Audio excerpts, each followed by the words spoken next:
السلام علیکم۔ آج جمعہ ہے، جون کی 24 تاریخ۔ پاکستان میں سر شام کے 7، بھارت میں 7:30، اور یہاں ہمارے اسٹوڈیوز کی گھڑیوں میں صبح کے 10 بج رہے ہیں۔ وائس آف امریکہ واشنگٹن کی اردو سروس سے میں ہوں خالد حمید، خبروں کے ایک بلٹن کے ساتھ۔ طالبان حکام کا کہنا ہے کہ جنوب مشرقی صوبے پاکتیکا میں زلزلے سے متاثرہ اضلاع میں جمعے کی صبح تقریباً 11:30 بجے ایک بار پھر زلزلہ آیا، جس میں 3 افراد ہلاک اور 6 زخمی ہو گئے۔ پاکتیکا کے صوبائی گورنر کے ترجمان ثناء اللہ معصوم نے وائس آف امریکہ کو بتایا کہ منگل کی رات کے زلزلے سے جس طرح گھروں کو نقصان پہنچا تھا، آج کے زلزلے نے صوبے کے گیان اور برمل اضلاع میں مزید مکانات کو تباہ کر دیا۔ صوبے پاکتیکا کے برمل اور گیان اضلاع میں اور صوبے خوست کے ضلع سپیرا میں اب تک تقریباً 770 افراد ہلاک ہو چکے ہیں۔ اس کے علاوہ برمل کے 6 سب سے زیادہ متاثرہ اضلاع میں سے 3 میں کم از کم 1455 افراد زخمی ہوئے ہیں، جن میں سے کئی کی حالت تشویشناک ہے۔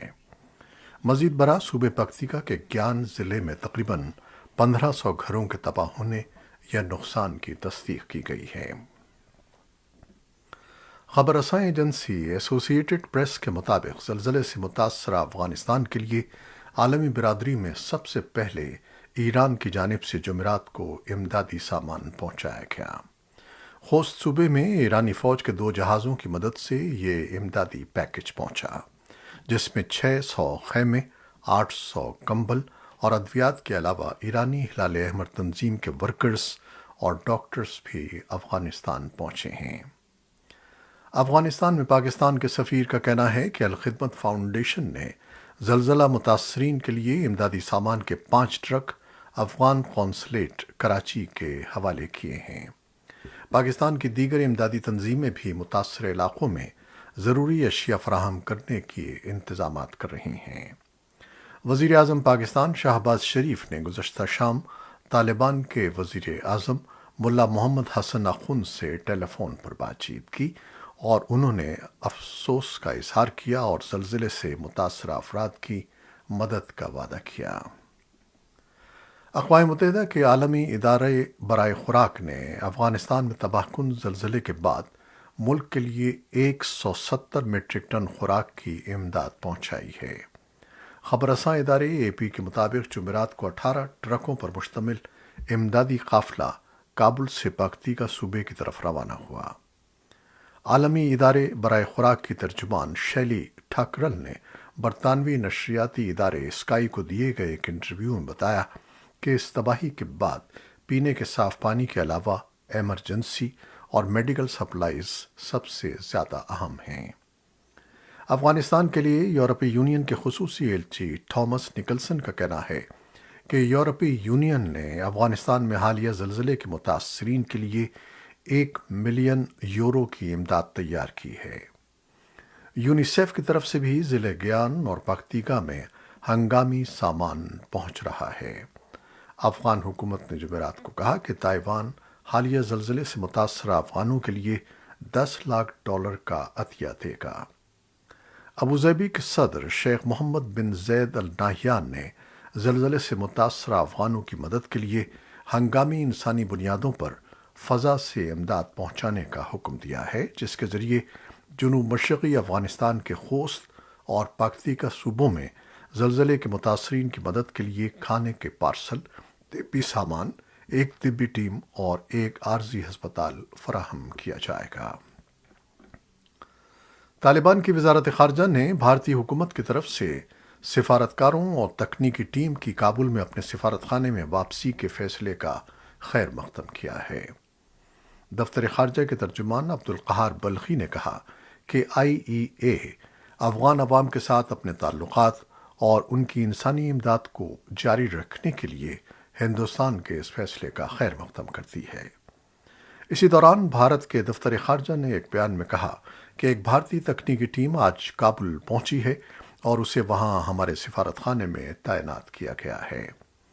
اسی وقت ہندوستانی انسانی امداد کی پہلی کھیپ جمعرات کی شام دیر گئے پکتیکا اور خوست صوبوں کے زلزلے سے متاثرہ لوگوں کے لیے کابل پہنچی۔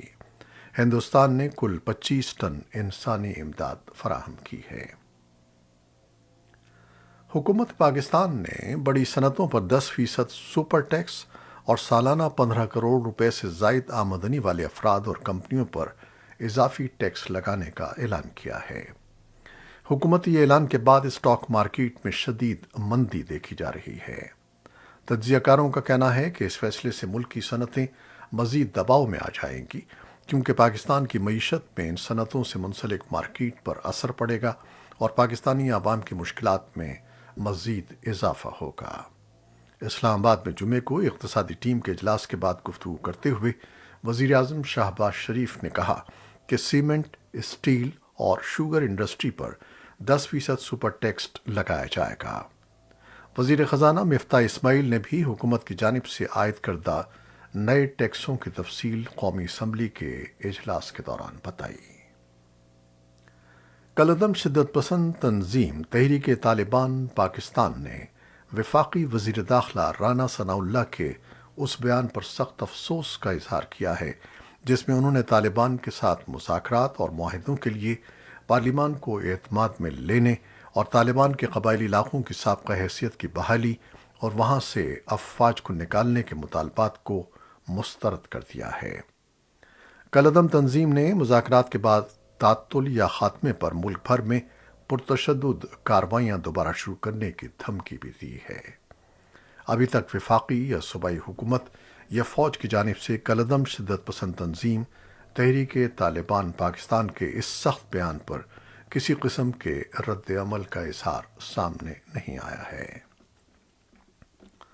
بھارت کی سپریم کورٹ نے گجرات فساد سے متعلق سابق رکن پارلیمنٹ احسان جعفری کی بیوہ ذکیہ جعفری کی عرضی خارج کر دی ہے۔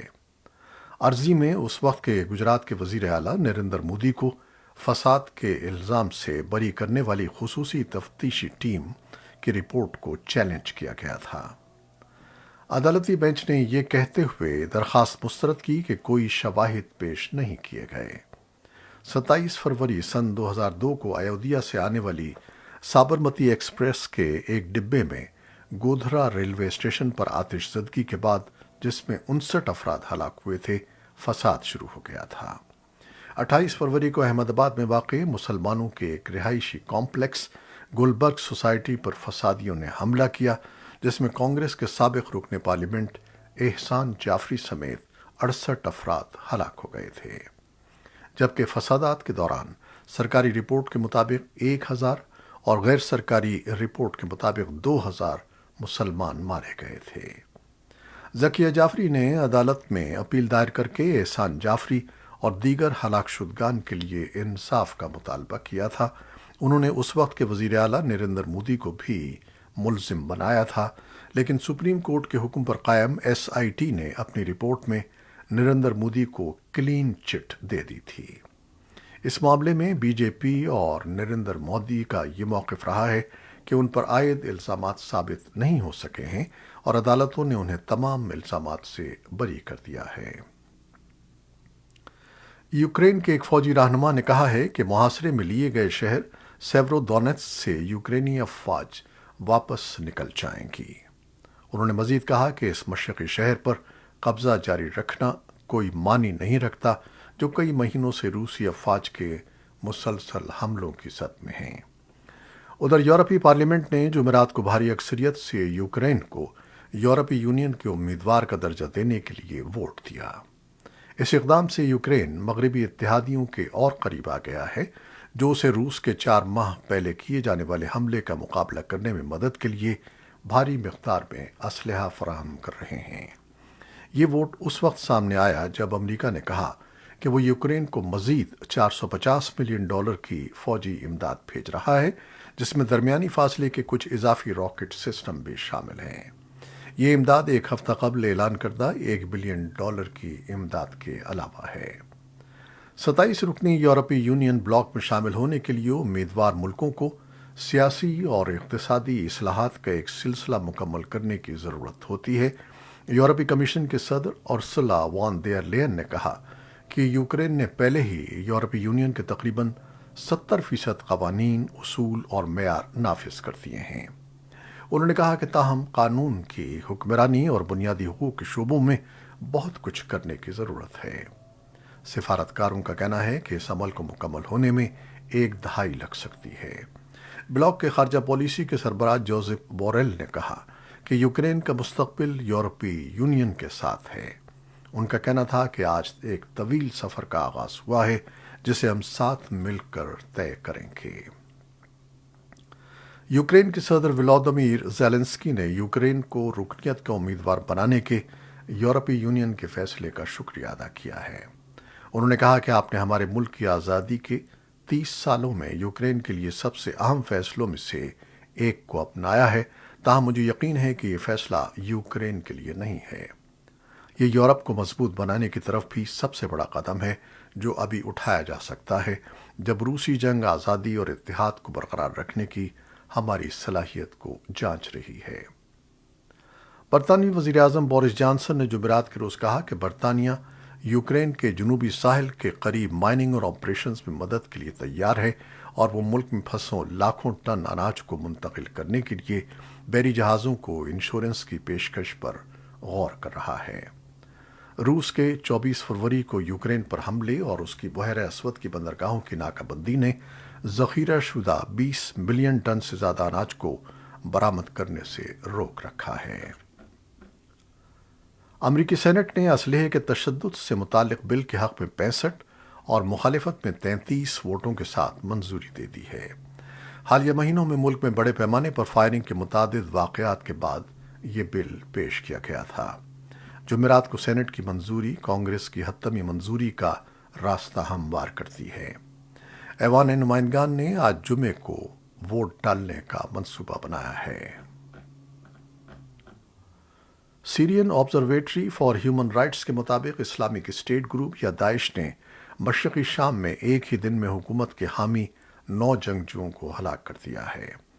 برطانیہ میں قائم اس مانیٹرنگ آرگنائزیشن کے پاس زمینی ذرائع کا وسیع نیٹ ورک ہے۔